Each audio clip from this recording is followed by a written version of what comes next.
Hello. Hello, good morning. Good morning. Hello.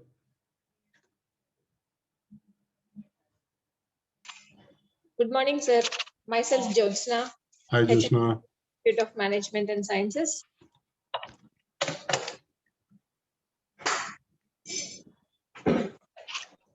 Can you hear me? Yes, sir. Quite well. Okay. So nice to see you here. Yes, it's really a pleasure that you have accepted our request in spite of your busy schedule. Okay. Participants will be joining, sir. As per the schedule, I think we can start now. Good morning, all. Good morning, dear friends.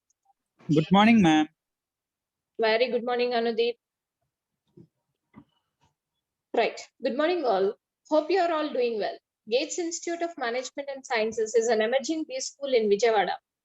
The management initiated several innovative programs for encouraging the students through several activity-based courses. One such initiative is to have an interactive session with the prominent business tycoons from the industry. Today we have Mr. Nagasai Vishwanath, a successful entrepreneur of the renowned brand Amammas. So the name itself is an emotion, and we all turn nostalgic listening to the word Amama. Sir, I welcome you to the session with a request to brief us the story behind choosing such an apt name for such FMCG goods which are part of our daily life. Especially in South India, the day starts with idli or dosa. Now I request Manaswini to brief the profile of today's guest, Mr. Nagasai Vishwanath.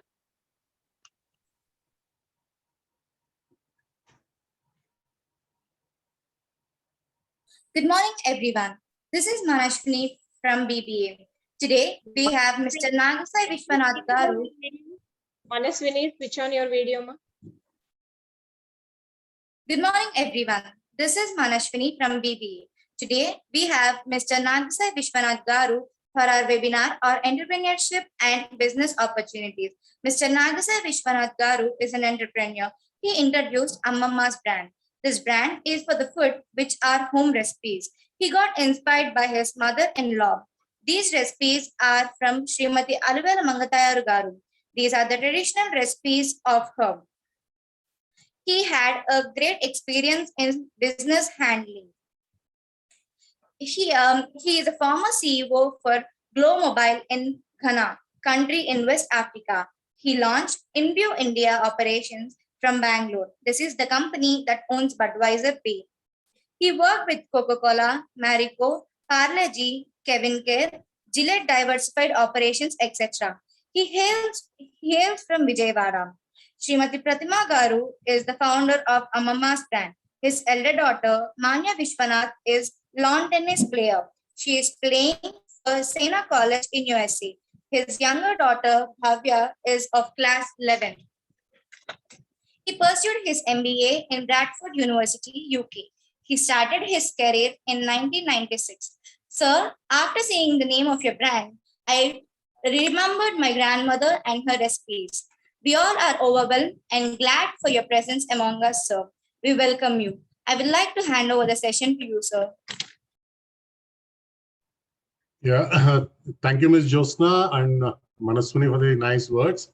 And happy to hear the way we all connect. I mean, you have just mentioned about Amammas, and like it's a nostalgic feeling because we all like what we do on our summer holidays when we go back to our villages, trying to be with our cousins and grandparents. So the idea or the name Amammas comes from the inspiration, like you mentioned, from our mother-in-law. She's a good cook, and we take her recipes as our base to the products. To just give you a brief of where we started, I mean, in this particular company, we saw an opportunity in chapati as a product. Today, people, I mean, we as a South Indians, we are more onto rice eating as a regular habit. But we are also changing our food habits to, I mean, fit our daily nutritional requirements or fitness requirements.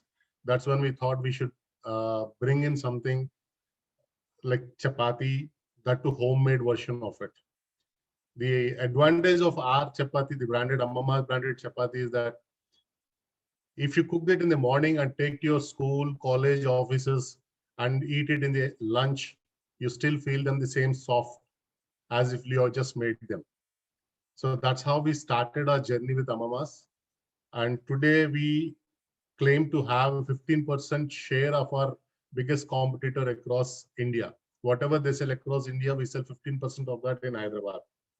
So that as an with a 2-year-old company, the acceptance for this product is really supporting and encouraging for us as an entrepreneur who has been in a corporate life for roughly 25 years. We have puris, chapatis. Within chapatis, we have methi, moringa, ragi variants. Now we have launched batter, all under the name of Ammammas, and people are gladly accepting it. That's a brief about the company. While we continue with the session, I'll keep answering more and more questions. I would like this to be a presentation of more of an interactive discussion rather than a presentation. So stop me anytime, ask me any question. I will attend to it. Going by the tagline for this particular webinar, where we talk about entrepreneurship and the business opportunities, I'm happy to be here with the Gates Institute. Thanks to Mr. Kishan, the chairman of this board, for the opportunity to interact with all these future CEOs of the future corporates. Thank you so much for this opportunity. Now, entrepreneurship, it's easy. We Google, we have learned, and you type it anywhere, you get, it's very simple to say that entrepreneurship is basically getting a profit as an end motive. There's a profit, there's a satisfaction of creation of something which requires a lot of risk than any normal, maybe a working employee would take in a different jobs. So how easy is it to be an entrepreneur, or what requires for an individual to become an entrepreneur, or one of those questions which everybody would ask themselves. Money itself is not good enough to tell you that, yeah, I have money, so let me start a business. Idea itself is not good enough to say that, okay, I have this idea. Can we really, go to market and then sell this to people around? So there are combination of things: the idea, the viability, the feasibility of the idea, your ability to make money, the return on investment of your idea. The return of investment has the word called investment, the investment required for the idea. All these things come together when you really think of being an entrepreneur. One is the external factors like finances, your product acceptance, and all those jargons which we keep learning from the MBA, the 4 Ps or a BCG matrix, or etc., etc. But on the first thing is, do you have the courage to dream? Can you really think of being different? That's the basic attitude and the character an entrepreneur should have. And before we go any further, I would put it this way: please ask questions or continue to interrupt me, because I cannot be a monotonous speaker. I don't have the habit of that. So feel free to challenge me and feel free to question me, so that helps me to explain things better. Yeah. So entrepreneurship and business opportunities, when we put them together, that's where maybe one in few or one in many would succeed, because you need to have that character and also pick up the right opportunity. Any questions here?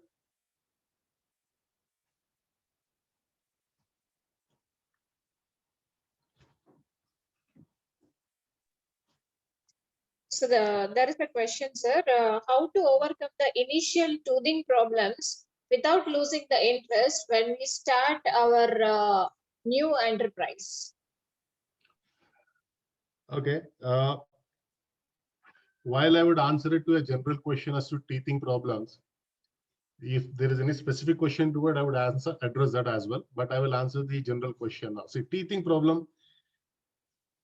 The moment you talk about a business, everything is a problem around you because your family may not believe in you. Your market may not accept the kind of product you think is very good. You might have done your own gap analysis and you might have found a product that would really good. Then you might want money to develop something which is maybe a capital intensive. All these are teething problems. But fun need to start somewhere, because if you start looking at, I'll have these problems or I will get into these problems, so how to handle these problems, we will never make the first step. Taking the first step will give you, a sight to this step 2, step 3. To just give you a few examples of how things would shape up is, I would take my own case. When we wanted to start this business, we were thinking of an capital of around what, 1 crore plus. Now the question is, listen, why would a 44, 45-year-old guy would invest 1 crore into a business, and where would you bring this money from? And that's when we came to know there are many governmental organizations, like, right now we talk about ELITE, which is a women entrepreneur. We have MSME groups. There are so many institutions outside which can handhold you if it is an issue of finances. Likewise, there are many senior and corporate people. You just need networking. They can come forward to help you understand what is required. If you're let's say, if you're not a sales guy, how would you take your market to the product? Because producing the market is one aspect, taking it to the market is another aspect. So how do you arrange your distribution? How do you find the right salespeople? So for finances, you have government institutions to start with as an idea. For management related issues, skill sets, you have people, you need to find out them. And for the product related issues, you have organizations again from the government. To mention one name here is the CFTRI, which is Central Food Technological Research Institute. So there are many such institutes which can even help you and improve your product. So there is a hand-holding opportunity which you need to know before you start a product. So teething problems, typically most people stumble on the finances, and I don't see finance as an issue if you have the right product. And if you know somebody who can really make you understand the return on investment and the initial expenditure, you need to have your finances in place. You need to understand what is your month 1 requirement and to month 12th requirement. It's not that I have some money in the pocket, so I just jump into it, then I start looking out for money. So are you bootstrapped? Are you looking at money from outside? So these are the questions which you need to answer. So business has got 101 problems, but that's where you get high return on investment also. The more the challenges are, the more the entry barriers one has, very few people will succeed there. That's where entrepreneurs are different from any common person who would end up being an end consumer.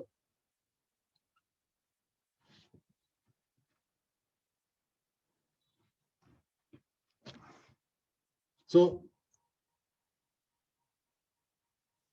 let's even start about maybe the journey which I would take my own journey, so that you can understand the story of how we as a company started, where we started, and then combine them with your own understanding of business fundamentals or through the MBA theory which you would be learning in. We started this journey in April 30th, yeah, 2019.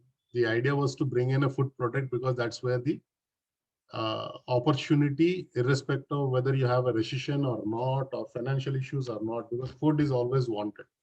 And if most people, if you're coming from, let's say, Vijayawada, I come from Vijayawada, and I know the only things we had that point in time were movies and the food.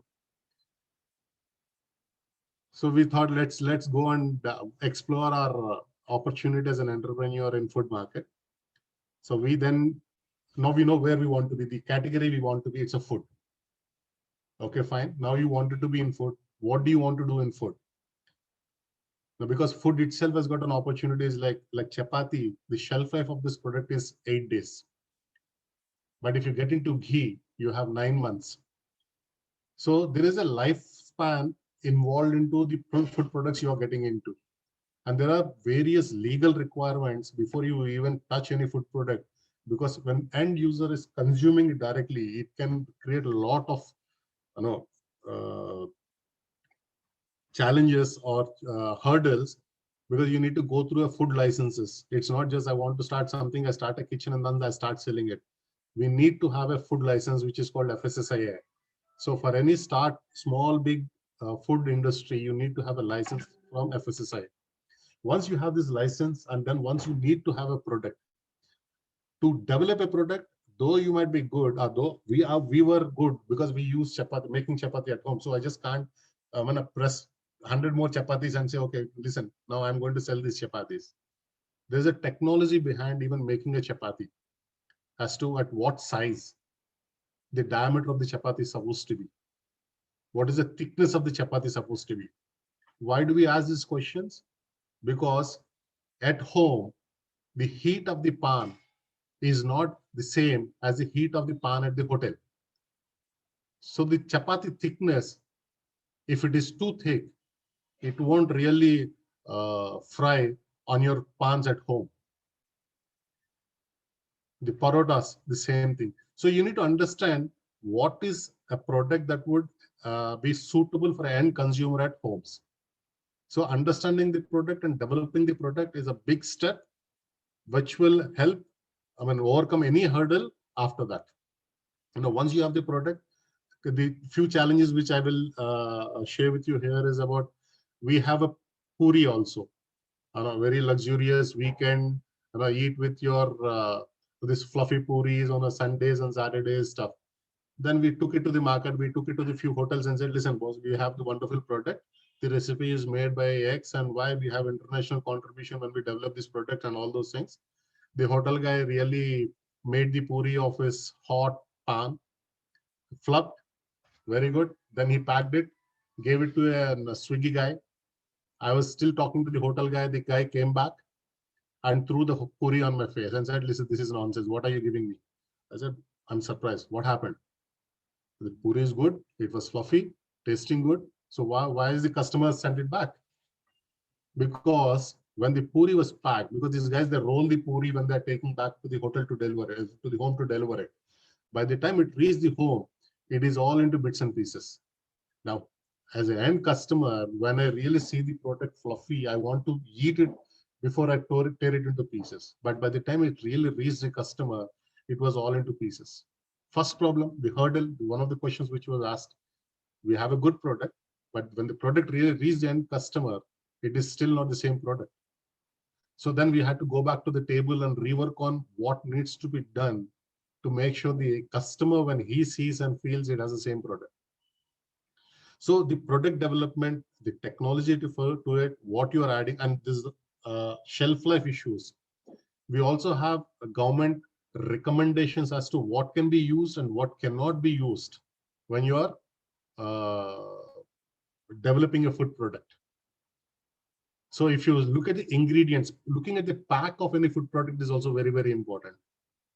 Because you see the ingredients, you see the best before date, you see the manufacturing date, and you need to adhere to all these conditions before you even talk about launching a food product. It's not about only food product. Any product you buy from a market, it has to have certain, it has to meet certain preconditions from the government, so the end consumer has complete knowledge about what he is buying. So either it is your cars, even if it is talking about the latest new models of cars and phones, we all go through reviews today. We don't just go out and buy any product. So we look at, okay, what are the specifications? What is the RAM? What is the GP? How many cameras it has got? Does it have a beautiful selfie camera? Well, I don't look good, but can the camera make me good? We look all these kind of parameters. We really even go and buy a product. So these are the things as a product development team, even before you think of launching a product or a company or a business, you need to have the right product that meets the customer requirements. Fine. Once you have done this, you have a product, the product is good, you are happy with the product, then you went around sampling the product. People really said, wow, what a product, you will rock. Fine, all is good. Now what? I have a product, people appreciated it. Now where do I sell this? Now that's the biggest problem. If you go to any of the industrial estates, you will see many people who have invested lots of money in the manufacturing facilities. Now, and unfortunately, most of these people are, they lack the knowledge of marketing. Because product is good, fine, but where do you sell it? How do you sell it? That's why it also is, like in an MBA, that's why we have the specializations. One, sales and marketing is a specialization, while financing is a specialization. So how do I sell this? Fine, I made the product. I have the wonderful manufacturing facility. Maybe I even bought my machinery from, let's say, Japan or Germany and latest technology. Now, how do I sell this product? So where do I sell this product? No, I will sell to the retail stores. Okay. How do you sell to those retail stores? That means you need an understanding about how do you transport your product from your manufacturing location to the customer point or the customer touch point. So how do you take it forward? Okay, even to take it there, do you have a packing that is good enough not to make, to make sure that the product is not spoiled? Because you see, when you buy a refrigerator, it comes with a complete packing and also an instruction saying that don't put it upside down, because there's a compressor that would get affected if you don't carry the refrigerator in the right condition. The transportation of your product is very important.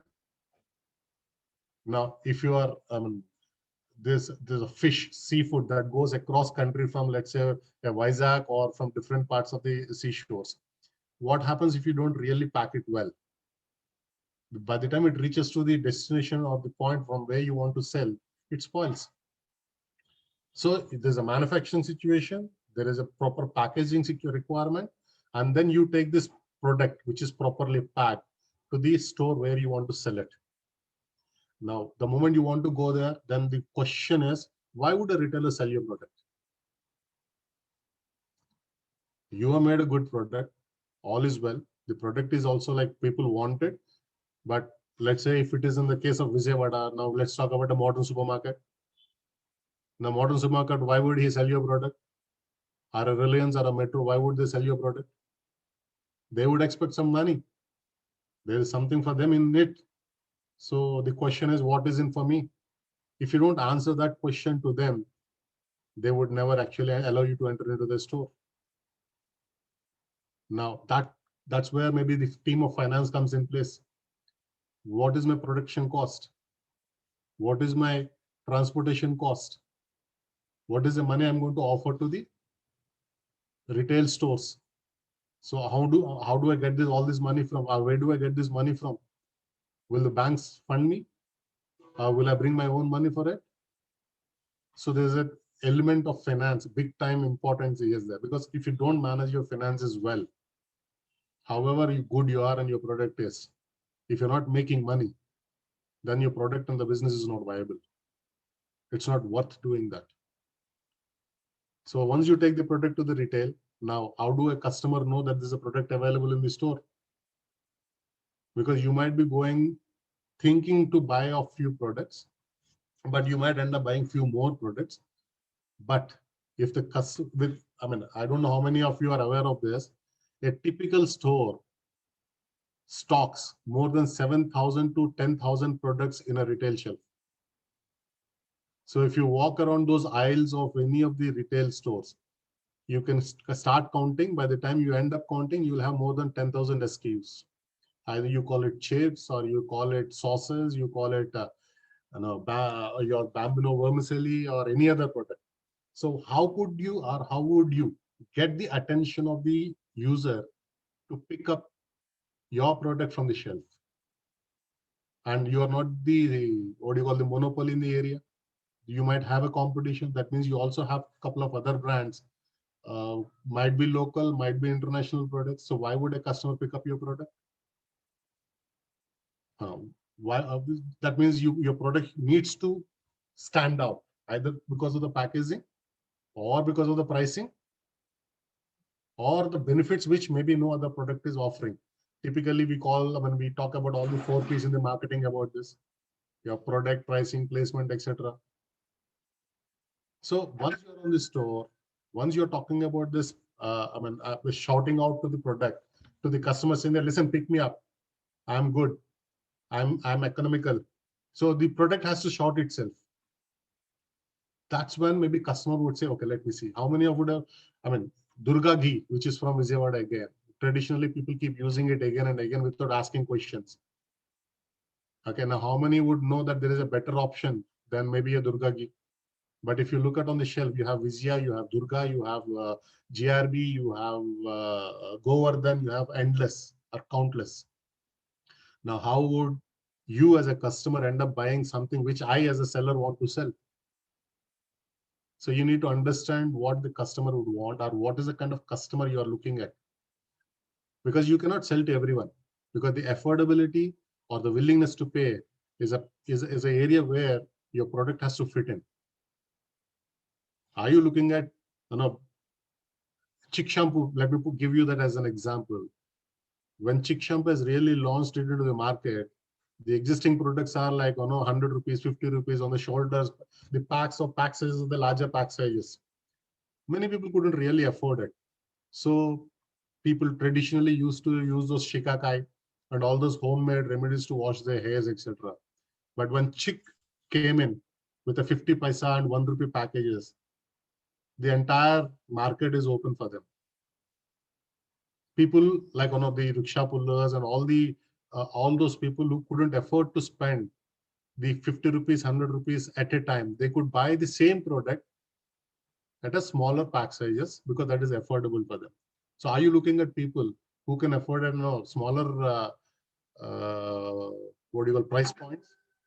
Are you looking at customer who would want to buy, who comes on a bench or high-end vehicles and who can spend huge monies? Because when you're targeting a customer at a higher end, and if you give them 50 paisa shampoo, he'll throw it at your face because it is below his expectations levels. At the same time, you offer 100 rupees, the best product, to a customer who is at the low end of the economic strata. He can't afford it. Yes, he want it, he can't afford it. So you need to understand where you want to place your product, at what price point you want to place the product. And in this case, when we are talking about ghee, which I have just referred, you want to sell a 50-gram pack, 100-gram pack, 200-gram pack, 1 liter pack.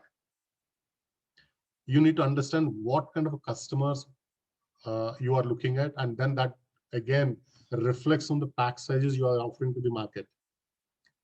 So the 4 P's, you have a product, then you have a manufacturing facility, then you have the distribution that takes the product to the market, and then you have a customer who would be looking at the shelves. So the retailer is also giving you space. So these things, every step you have challenges, and all these challenges to me are opportunities, because not everybody can really understand all these steps one after the other in the right sync. So once a customer purchases the product, what happens? And this is the decider for any company or a business to survive, to thrive, or to wind up. Because people are willing to try, unlike before, where Woodward's Guy Potter says, I used it, my mother used it, my grandmother used it, we will continue to use Woodward's Guy Potter. Today, we are all willing to open and try new things. Today, there was an Orkut, then now it is a Facebook, or tomorrow there is something else, and there's a recent Cuckoo new app. So we are a generation, or maybe you are a generation which is changing and willing to try new things. So in this process, how will you make the customer like your product and come back and ask for the same product again? The taste, if it is a food, the experience, if it is your phone or a durable, the features, if it is an Wi-Fi driven TV with a control of your gaming consoles, These things really then make your product a repeat purchase product. And unless until your product is bought more than once, then you don't have a product or you don't have an idea. So the entire process where it starts with the product development, then the finances involved into it, the logistics involved into it, the sales and the point of sales involved into it, till the last last mile, the other way to put it is your end customer liking it and coming back for it. That's when your business is really worth to continue and thrive. That's when you keep adding more products, because this is only one step. The first step is to take your first product to the market. Once you have the success of developing and selling more and more of the quantities and making money out of this business, then you look at expanding to it. Can I add more product? We started with chapatis, then we added puri, then we added parota, then we added batter. Now we are adding ghee.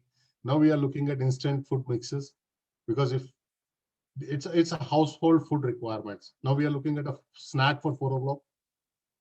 People who are working, the kids, fine. Unfortunately, Corona has stopped the school going and stories. But if the kids are going to school, or you after college want to have a snack, where would you go? What would you eat? So that's a market which is open, and that's where we want to explore as a product extension to us. Yeah. Any questions? Sir, Hi, sir. Yes, Yes. please. Hi, sir. I am Anudeep. Hi, Anudeep. Sir, like you said, production, all after the investment, like how we should take product into market and all. Before this, we have investment and all to start a business.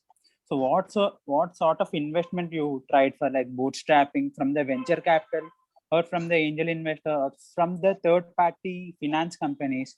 So which one you have chosen and which is suitable for the upcoming business people? Like if I want to start a new venture, what should I select and what basis I should select the finance? Okay. Anudeep, can you switch on your video and speak? Yes, ma'am. Yeah, hi, Anudeep. Now Hi, good to sir. see you. Okay. See, the question the way I understand is, listen, where do I get my money? Yes, sir. Should I have my own money, or should I use somebody else's money for the business? Yes, sir. My own perception is you should have your own money to start the idea, because why would somebody else believe in your idea? See, if I'm investing into your business, why am I investing it? Because maybe you convince me that I will make more money than putting my money elsewhere. So to believe that your product really works, you need to have a basic prototype, even a basic revenue generating situation, whether it is even a rupee. So you need to have your basic funding to start your company. Now, once you start the company, once you have a model that is really in the market, you will have people coming in to invest into your business. Now, why do you need to do this is, if you start at zero, I would give you 1 rupee asking 10 rupees. Well, but if you have a revenue generating model, then you ask around 10 rupees for an investment of, so if you can, your negotiation skills would be better. Your ability to pay something in return would be lesser than what you would be paying if it is not your own money. Sir, like I am coming with a new idea to the market, sir. Like we don't have any competitors. So we can sell, like not selling. My investment is my idea. So how should I convince the investors? And I don't have money to invest on my own idea. Okay. Let me maybe ask you this question in a different way. If you can still switch on your video, that would really help me out. Yeah? Yeah. Okay. Now you have a wonderful idea.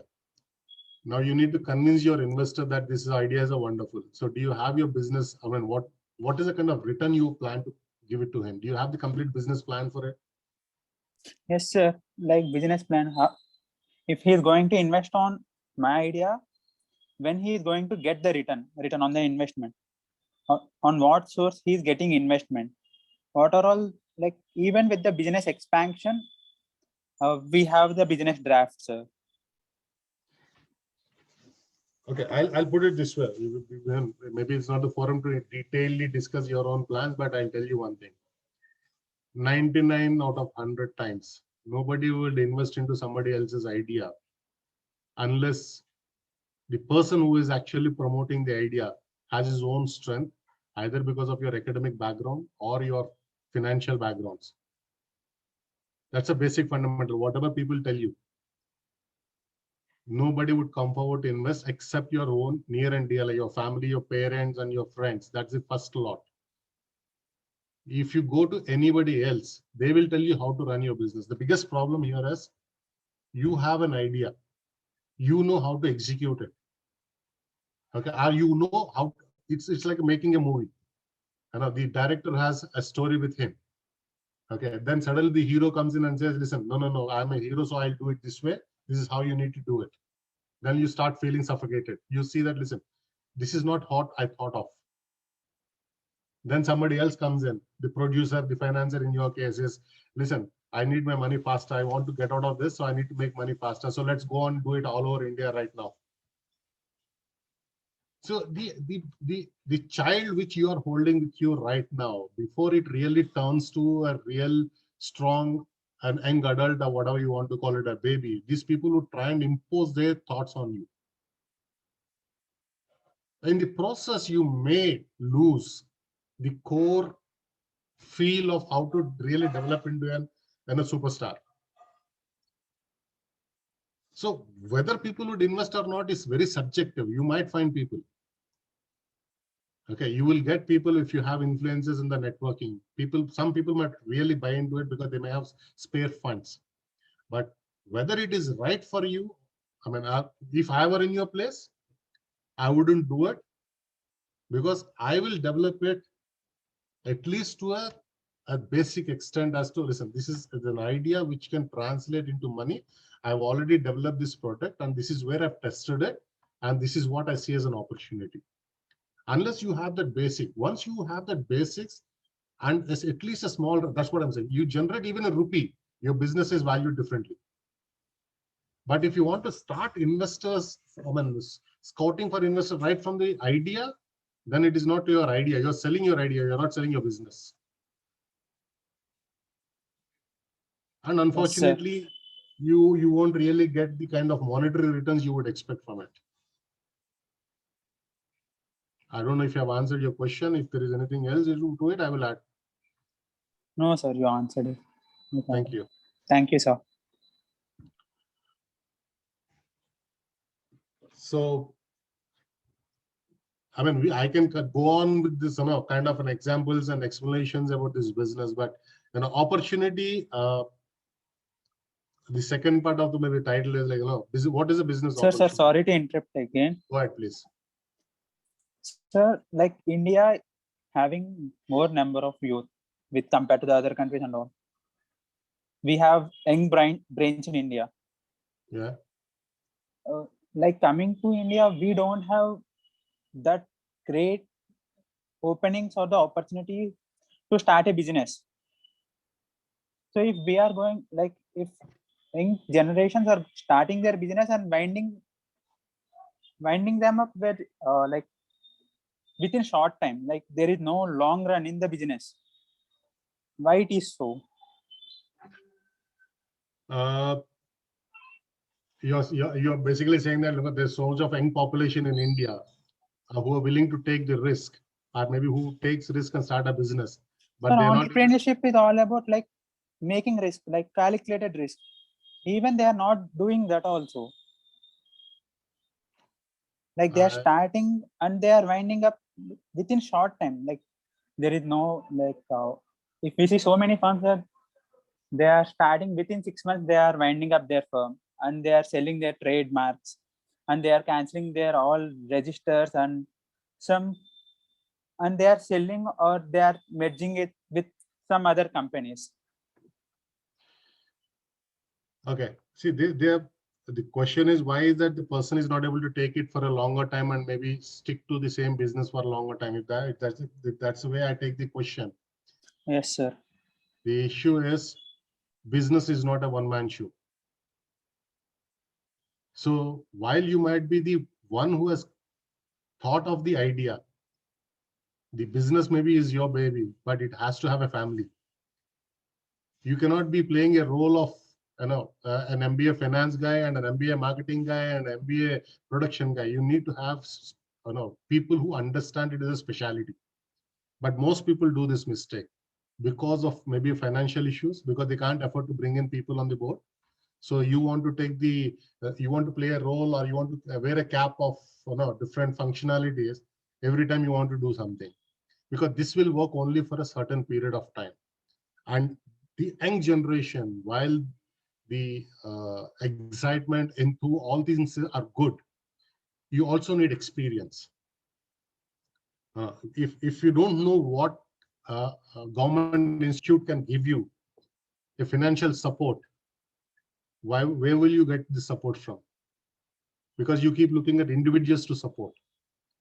And it's the biggest risk in any business to get a support or a financing from an individual.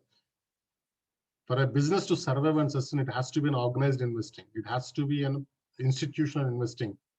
Fine, initially you require investing from your friends and family around. For any business to continue for long, you need to have a team on board, a team that markets your product, a team that sells your product, a team that produces your product. And if you have this team, the right team in place, that's where you have founder and co-founders. So, or maybe the team, what the term for it is, the founding member, maybe not a founder nor a co-founder, you have founding members. So when you have a product, you need to have a team. Once you have the team, the chances of failure are very less, because you're not working in one man's thoughts. You have a team which is pushing you, saying that this, that, you have your brainstorming sessions. Once you have this, very, very unlikely that a business will fail unless the team is not working as a team. And 99% of these businesses or the startups fail because they just want to make quick money also. You start something today, you want to make money tomorrow, and then you have a resume or a LinkedIn tag saying that I'm a serial entrepreneur. It won't help. I have a 25 years of experience in the industry, being at the highest possible positions, and it still took me 2 years to establish a company what I have today on hand. And I started with a 10 lakh investment. Today I have more than 1.5 crore investment in this business. So it requires, it needs patience, it requires team, and then a lot of hard work to it. Once you have this, you need to persist. You need to stay there. And you have that 1-2 years timeline, then you will never look back, because opportunities will come. Once you are a 1-2 year old company, people will keep knocking your door saying that, listen, I want to invest into your company, because you showed them that you can stand there. I don't know if it is a relevant example, but I like Prithvi Shaw, the recent controversial opener for the Indian cricket team. A guy with a lot of talent, but he keeps jumping up and down, and his consistency is very less. He's youngest to score a century, maybe around Sachin Tendulkar's age. But lack of consistency is making him in and out of the team. So either it is a sport or a life or a business, you need to be consistent. Once you are consistent, stay there, then the market will notice you. And then you'll make money. Thank you. Sir, how do, in this conversation, like you said, we need some experience. Yes. So in job and being an entrepreneur, we get some sort of experience. Sir, if we are going to start a business, how do we get an experience?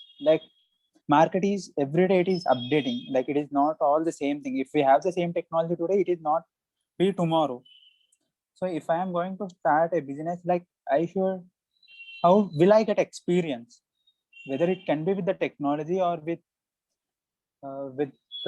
government policies and all. Okay.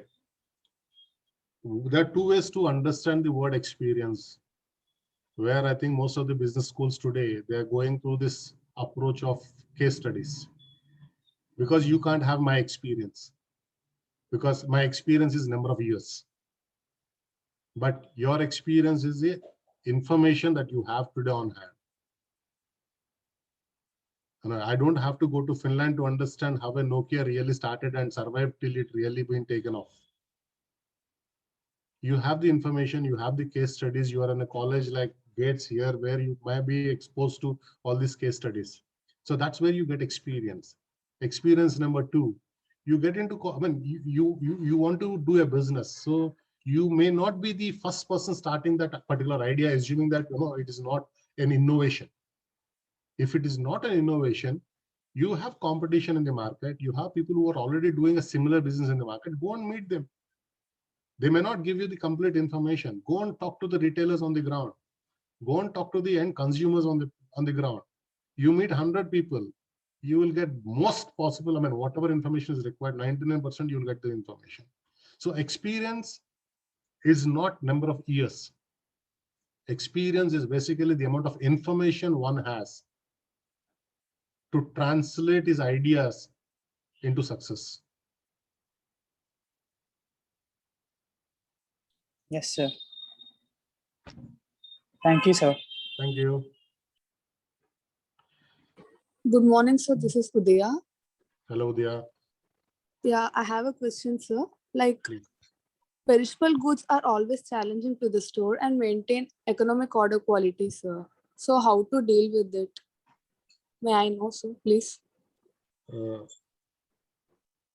Just repeat the question for me, please. Yes, sir, sure. Like, perishable goods are always challenging to the store and maintain economic order quality. Okay, So, how perishable. to deal with it, sir? Basically, you're saying about the how to store the perishable goods. Yes, sir. Like, it is difficult to maintain, no, sir, because it will get perished and the quality gets low. Okay. So, how to deal? Perishable goods, like, even within the perishable goods, we can talk about vegetables to start with, which has got a less than 24-hour kind of a shelf life. You buy today, you use today, you will enjoy it. You keep them, I mean, you take home, refrigerate them, eat after 2 days, it's a different story. Okay, but if you're talking about perishable goods from like the product which we sell at an 8 days shelf life, quality of these products, you always have some recommended value adds to these products to enhance the shelf life. And also the storage conditions, which would also help you to preserve the shelf life for these products without losing the quality of it. There is a technology called cold blast technology. If you use products into this, sometimes you don't have to add any preservatives or etc. for this product to give you a longer shelf life, but you need to maintain them in a cold chain. If you take the example of a bread, the typical shelf life of a bread is what, 3 days to 4 days. Okay, now the life of this particular bread can be, without spoiling the quality or without compromising on the quality of the bread, you can, there are recommended emulsifiers and preservatives that will help retain the quality. And now when I say preservatives and emulsifiers, one need to be cautious about this, because there's a strict government rules and regulations on what to use, how much to use, without affecting the health of the end user. But eventually, a perishable good is a perishable good, it will spoil. But yes, it has a shelf life of 3 days, 2 days, 1 day, 1 week. So to maintain that shelf life, we have some extra additions to the product, or you have the technology that can help the shelf life, which I just mentioned about the cold blast technology. Okay, and there are sorry, I forgot the name for it, where this technology really makes, like, all these recent cold coffees, etc. They are taken through this retort packing. Yes. Now the food and etc. When you put them through this process, which fluctuates between the high temperature and the low temperature, it takes out all the possible bacteria that would spoil your food. So this kind of a technology can help increase the shelf life of the product or retain the quality of the product till the what do you call the shelf date they have mentioned. So there is enough technology, but you can't really push a bread to be a 15 days product. So while Yes, sir. while we have a limitations on what can be done, but we do have a technology and ingredients that can really keep the quality intact till that specified period of timeline. Yes, sir. Thank you, sir. Welcome. Sir, I have another doubt. Yes. Like, is location impact really impact on the business, sir? What is your opinion on this? Location and business, there's a both pro and con to it. Put it this way, like Michael Porter says, once you start a location, the cluster would develop around it. So if in that case, you are in a positive situation because you will not have issues with the manpower, raw material procuring, etc., etc. But at the same time, like the previous question of, if you are working on a short shelf life product, and I'm sitting in, let's say, I'm here in Hyderabad and trying to sell the product in Vijayawada, we'll have issues with it. So the location, the effect of location, or the positive and the negative side depends on what product you are dealing with or what business are you in with. Like Germany today is known for its engineering technology, right? So the technological expertise, assuming that Germany has the best. You sitting here, if you want to do something which want to be kind of a reflection or an similar technology to Germany, either you need to bring people from here, which is expensive, or you go there and set up your factory there. So it all depends on what business are you talking about, what product you are talking about. Yes, sir. I understand, sir. Yes. Thank you, sir. You're welcome. So anything else? Sir, I have a question, sir. Yes, please. Sir, I would like to know the groundwork that you have done before deciding the product, sir. Okay, the groundwork I did before deciding on the product. Yeah. First thing, I went out and ate chapatis. So to understand, do we really, what is so difficult? Why is that people eat so many chapatis? Because there are certain counters where they sell 1,000 chapatis per day. And I was just surprised. There's a lot of market, and that's how even I maybe started my idea with. So sitting there trying to understand people, then we said, okay, let's find out what's happening around. So you go to 10 different hotels and restaurants and then keep asking them, okay, get me this chapati, get me that puri, then keep tasting it, and then keep asking them, how do you make it? And the surprising fact, which I have never known till that time, is in hotels, they mix bananas, they mix milk, they mix colors to get your chapati softer and good look. And that's when I stopped eating outside. Now, the second question to you is the financial viability of the product. Yes, I've seen the product, I've tasted it in different places, and I saw that as an opportunity because every hotel sells it and every customer wants to, the moment you call diet, there's either stop eating or they start eating chapatis. So there's an opportunity that end consumer is into it, the hotels are selling it, and then we looked at the price point. Okay, fine, the product is accepted, there's consumed in large quantities, but will I make money from this? And here they sell one chapati, they sell at 10 rupees. Then I look 10 rupees. Okay, then I'll work backwards as saying that what would be my manufacturing cost. And then I really saw that, okay, I'm going to be a billionaire in the next 6 months. And then went up, started this own factory and all those things. Then we started working on the, or maybe we started realizing the fact that, the people, when we eat chapati outside, or when people eat chapati outside, they eat with 1 or 2 chapati with a curry, with a 40 rupees kind of a plate.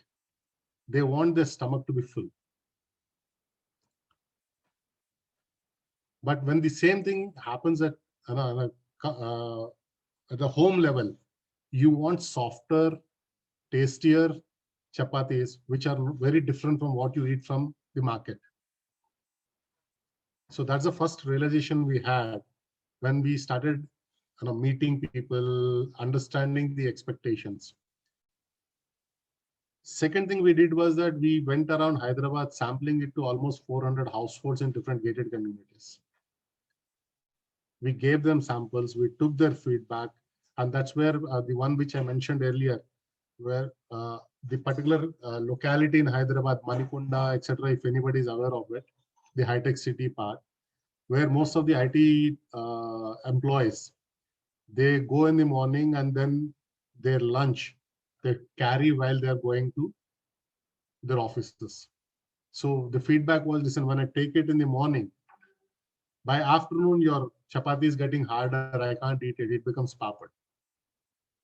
Okay, then you go back to your drawing board and see, listen, how can you make this softer so that the person who is carrying it for lunch, but made it in the morning, enjoy the same chapati and come back and buy again. So we worked on it again, and then we changed the entire ingredient, where today we use only sharbati atta, if you are aware of it. It is from MP, where it consumes or it takes more water.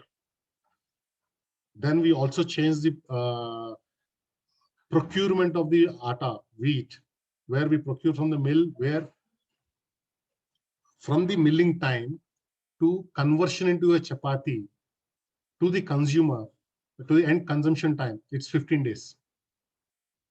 Today, if you go to any normal retail and buy an atta packet or a wheat packet, wheat flour, it is like 1 month, 2 months, 6 months old, because it has the shelf life. But it is like your biscuit. Once you open the pack, or once the date is near to the best before date, it is not the same crispy biscuit. So likewise, we had to go back and work on the quality, the procurement, the milling time till the end consumption time. We use it within like 15 days. So our learnings helped us to pick up the sharbati atta.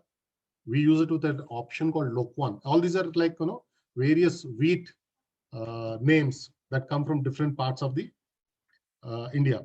So we pick those things, we pick up the time from their conversion from wheat to a wheat flour, and then we give it to the market. So these are the things which we kind of price, the ingredients, the size and thickness of the chapati, the size of your pan at home. All these things is what we learn from the market before we even went for a commercial launch across. Is that answer your questions, Manaswini? Yes, sir. Yes, sir. Thank you. So much of market research behind it, sir. It Eating has so to many chapatis, trying it out in So, different good morning, sir. This is Mahesh. Hi, Mahesh. I have one question. Yes. Coming to the training concept, in corporate, so many training methods they are using. Okay. Coming to the home-based businesses, is training is really necessary to the manpower who are recruiting to run the home businesses? Which training method we are follow is really needed, and how it is impact to run the business, to understand the training, the things, what's going on to the people who are recruit. What is your opinion on that? Okay, my understanding of question is, do people need training for small businesses or homegrown businesses? Am I right? Yes, sir. Exactly. Which training things we are giving to them? Which methods we are following? Okay, I never know the name of the training my mother used to train me, because it is very difficult to say that my mother used a next way of training to me. That's what happens with your family businesses also, because it is not a rule book to tell you, okay, now this is how you train. Or if you're a player, if you're let's say a cricketer, you face 100 balls of a fast, slow. Training in a homegrown businesses is more about very functional. Because if you're talking about a small, you may mention a business name, maybe that can help me to give you exact example related to it? If you like, it is comes under small scale industry like pickles manufacturing unit. Cool. Now pickles. That's an interesting area where now Priya and maybe Telugu pickles are dominating here. How many of you know that the fruits which are used for pickle manufacturing are very seasonal? You don't get mangoes throughout the year, right? So likewise, every fruit has got its own limited supply situation. So even if it is a homegrown, because we at home, we make the pickles, but we need to know how to preserve it. What is the quality of, let's say, a salt, mirchi powder, how to mix them, at what ratios you want to mix them, and how clean your entire premises is supposed to be. These things are also part of the training. You don't need a training as to go through a classroom session as to, okay, now first take out this jar, put it in 360-degree or a 45-degree or a 90-degree situation. That's not a technical training you're giving them, but definitely they need training as to how to handle the fruit. Okay, once you clean it, how to cut it, how to preserve it. Because even a small drop of water will spoil your pickle. Yes, sir. So that's a kind of training you give them, how to maintain the hygiene in the production premises, how you will store the product. These are the areas maybe you need to train when it is a small homegrown business. Because most times we do this mistake because a homegrown business, we know how to do it. You do half of the product and then you go do something else and you come back and do these things. That will spoil the entire quality of the product. So the training is very subjective to the product and the business you are in. Whether it is a small or big is a different issue. Even if it is a small store, a retail store which is only owned by let's say a small family, a person sitting on the chair needs to know which product is where, placed where, and what price you're supposed to charge. There would be a customers who are frequently visited to your shop. You give them some 5% discount, but you need to tell your son, daughter, father, mother as to whom to offer that discount, not to everyone, because you are offering a discount to a loyal customer. So these are the trainings which is required in a small business, but that is how any business needs a training. Without training, you cannot survive. Just that, what type of training and who trains them makes a difference. Okay. Okay, sir. Thank you. Thank you. You're welcome. Hi, sir.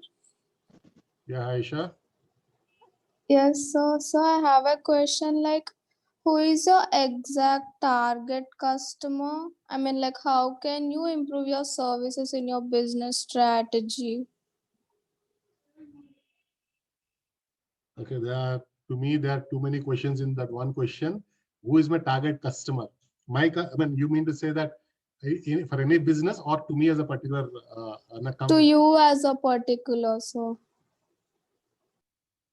Okay, right now I'm looking at my target customers is split into two different categories. One is that working family, spouses like wife and husband both working.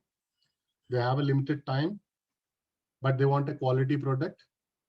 So I target that segment who can afford to buy the product. Now, how do I arrive at this target customer is basically the eating habits also.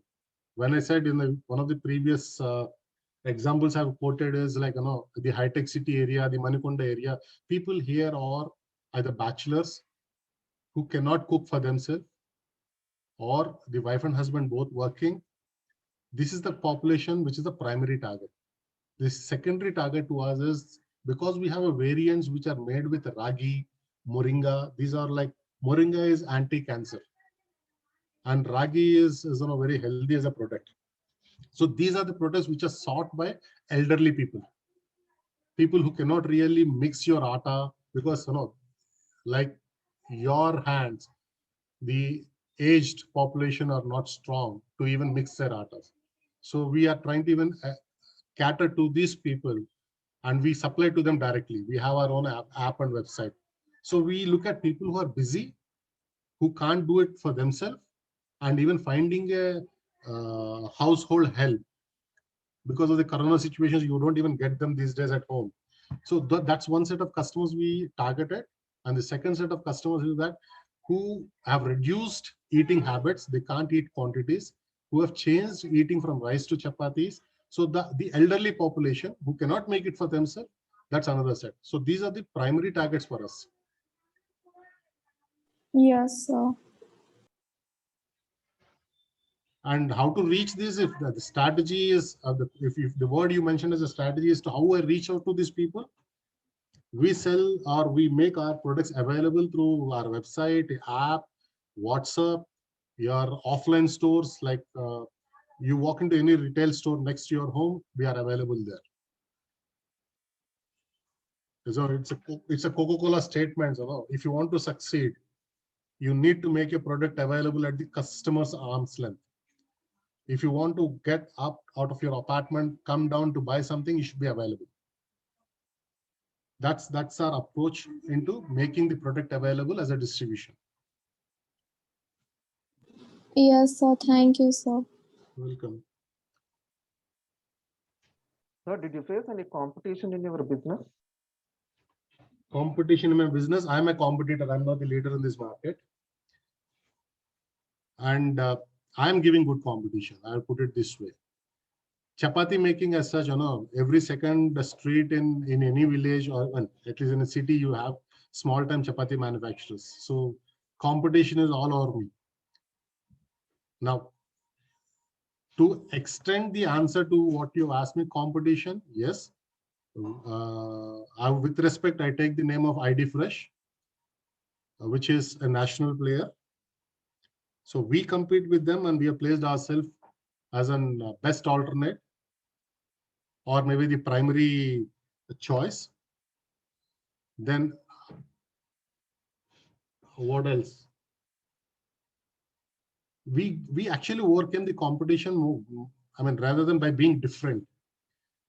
Any company has only one product called wheat chapati. You go to market either in Vijayawada, Hyderabad, Bangalore, anywhere. What you get is a whole wheat chapati.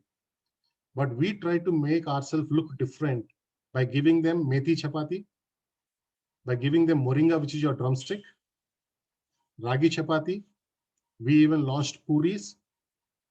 You might have heard about parota, but we also have masala parota. So we try to give more options to customers, making them feel that look at us as an Amamas, as a company, as a different company. We are not competing with people. We are creating value, or we are giving you more value. So that's how we have placed ourselves. But if the question is to ask me, do you have competition? Yes, we have competition and it's fierce.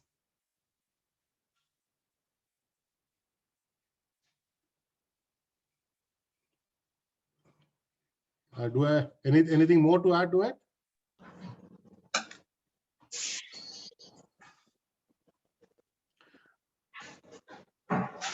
Yeah, students, I think you can go on with the 1 or 2 more questions.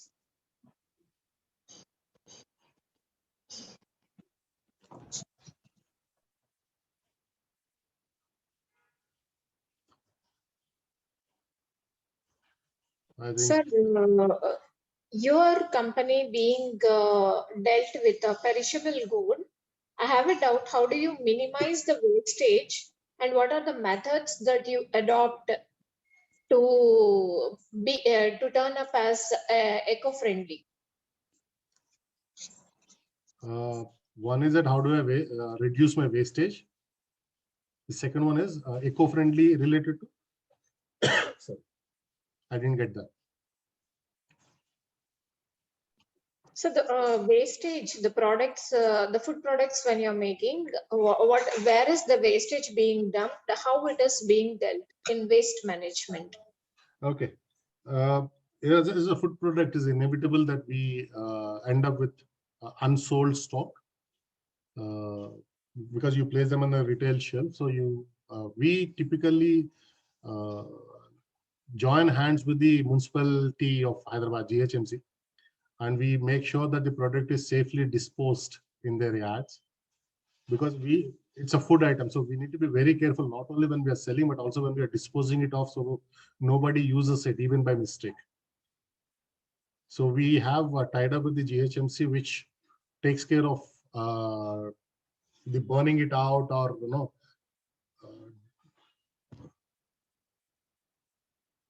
mix it along with their dump yards.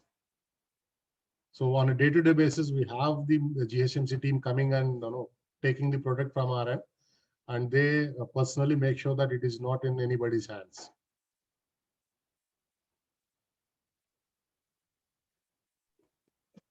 Okay, sir. Thank you. Thank you.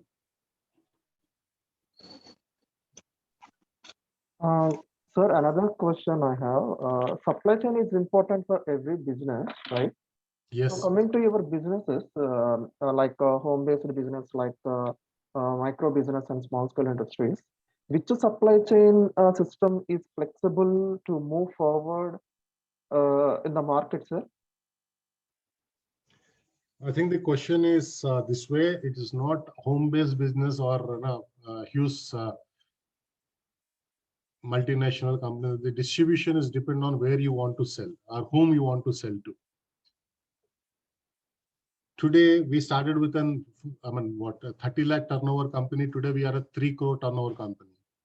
So the distribution is kind of we reinvent the distribution almost every second, third day. We started distributing on a two-wheeler like Zomato's and Swiggy's.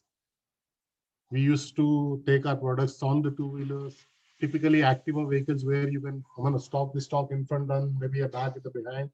And then from there, as the volumes keep increasing, we started adding three-wheelers and four-wheelers so that the product is distributed from our end to the end retailer. So the distribution strategy or the choices of distribution depends on what product you are dealing with. I could do that two-wheelers distribution because the product size, the pack of the chapati is hardly this thin. And with a 10 mm, 10 by 10 kind of a pack size. So I could easily carry them around. But if the product is volume-wise, the pack volume-wise is bigger, then it becomes difficult to choose a particular type of distribution. So to answer it in a very general way, it is difficult. But put it this way, your distribution has to be reinvented. You need to re-look into it because it reduces your cost or it increases your cost. It spoils your product or it gives you the best quality. So every element is dependent on your distribution. So homegrown, small business or big business doesn't matter. It depends on what product you are making, what is the volume you are delivering with the business size. Okay, sir.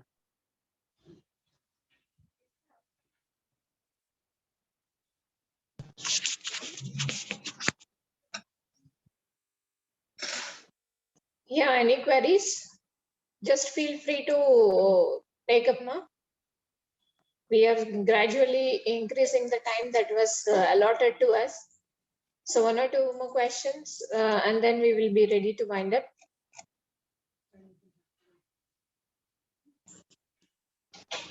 Thanks, sir. I will see. Sir, so like let's suppose that we start a business and it is like in profits for like 1 or 2 years, and later due to market it's gradually going into losses. So is it better to like withhold with the loss or close the business with the surplus we have? Why did you get into losses after 2 years? Due to like bad marketing or a decrease in product quality. If it is a bad marketing or you have the answers, then instead of closing the business, improve your product quality. Okay, sir. Get somebody to do better marketing. Okay, sir. If the product has gone out of taste and choice, that's a different thing. It's like a technology. You use one platform today and tomorrow there is a new platform coming in. That's a different story altogether. But if you're talking about a consumer product, yes, and the consumer product, if the product quality has gone down, you know the answer then obviously. Okay, but if people are asking for something different, then be ready to change it. If you look at existing companies, Hindustan Levers or a PNGs or etc., you always see them changing their packing. Yes, sir. You always see them trying to make it different. Like if Coca-Cola has got an approach, Pepsi has tried a different approach. They try to make you look young. The person who is drinking Pepsi, he takes all the kinds of risks for a Yes. youth. Yes, sir. If you look at Red Bull, they look at extreme sports. Yes, You sir. know, as a product and a brand, you need to reinvent yourself every time, because customer's choice, customer always wants something different, something better, something more. Yes, sir. So you also need to look at those things. You cannot run the same thing all through your life. No product survives that. Nokia is the biggest example, which I mentioned before. Okay. There was a statement where I think Henry Ford made once, as long as I'm selling a car, any black car, people will buy it. Today, nobody would go only with a black car or only with a Ford. So you need to keep making it look younger, better, different. Okay, sir. Yeah, thank you. Thank you, sir.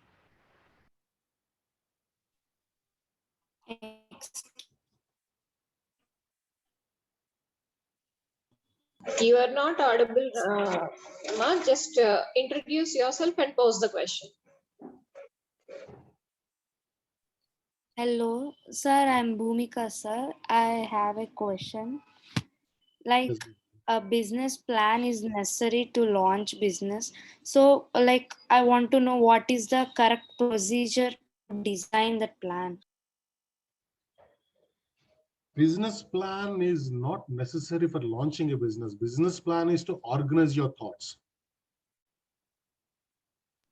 Okay, all your thoughts that were in your brain, if they needs to be translated into success, they need to be set in a proper framework.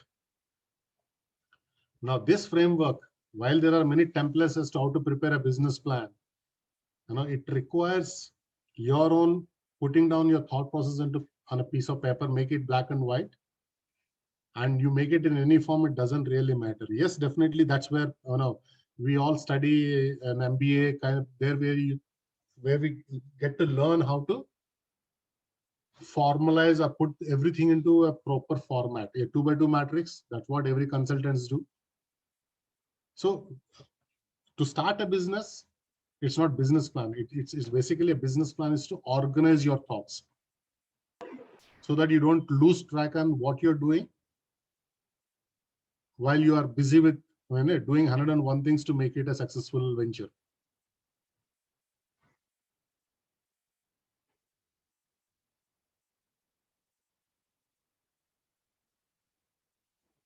So, did I answer your question? Bhumika, do respond. I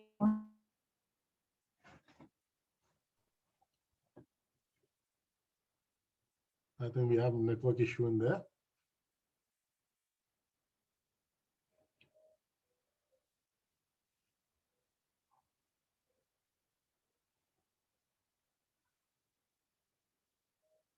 Ma'am, unmute.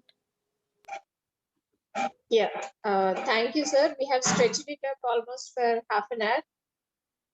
So I think it's time for us to wind up. Now I request Monish to propose vote of thanks.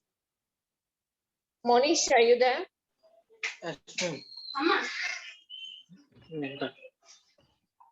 Yes, hello.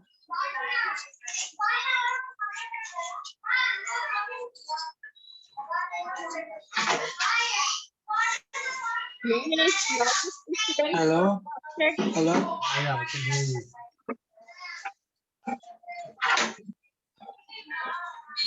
Hello. Monish, lot of disturbance from your end. Cross check one. Yes, ma'am. Hello.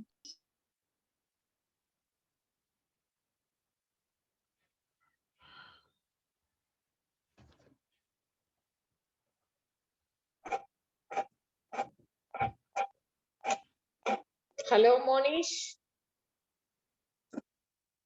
Unmute and you can start now.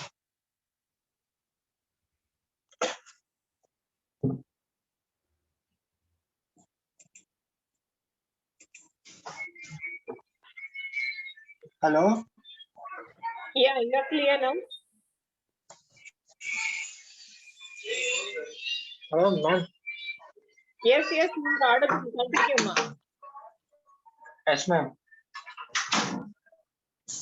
I extend my thanks to our Honorable Chief Guest, Mr. Nagsai Vishwanath Garu, to take out time from his busy schedule to grace the event. Thank you for inspiring and encouraging us with your words on this special day. I extend my gratitude to Mr. Josna Ma'am, Faculty of Gates Institute of Management and Sciences, for giving opportunity for organizing seminar.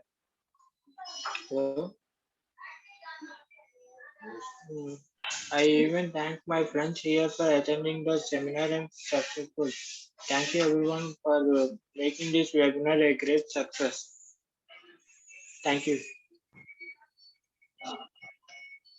Yeah, thank you, Monish. Sir, it was the session was really amazing. More of Q&A has helped our students to be interactive, and mostly the students, the way they have posed the questions, I think being in this particular B school, they soon want to become entrepreneurs like you, and setting up you as a role model. And I feel that this is the need of the hour, that we want more employment generators than employee seeking people. Right. Thank you, sir, once again. It's my pleasure. Thank you so much for bearing me and all this time. Thank you, sir. Thank you. For how to start a business, and even the small points regarding the certifications and all that you have, the way you have given the clarity, it was so very clear. And probably I'm also getting inspired to turn into an entrepreneur soon. Most welcome. Thank you so much. Thank you. Thank you.